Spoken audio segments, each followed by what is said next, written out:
তো hello friends, welcome back to another video. আজকের video হলো মা দুর্গার মূর্তি মেকিং পার্ট 2।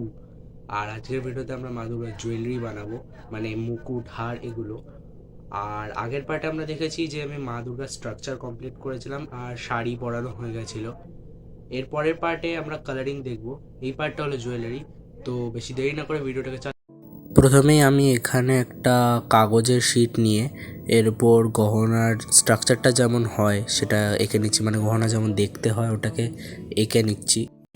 ধাত্রী বরদে নমঃ রূপং দেহি জয়ং দেহি যশো দেহি দিশো জহি।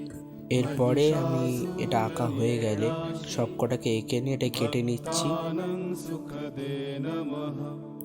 এখানে আমি তারপর মাথার মুকুট কেটে নিয়েছি, এখানে কানের দুটো পাশা কেটে নিয়েছি, এখানে মা দুর্গার হার, এখানে আমি অসুরের হারও কেটে নিয়েছি।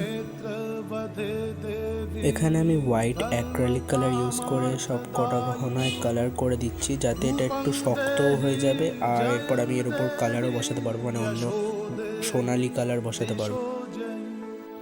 এরপর আমি গ্লিটার আর গোল্ডেন কালার ইউজ করেছি আর কিছু স্টোনসও ইউজ করেছি, যাতে এটা অরিজিনাল সোনার মতো লাগে।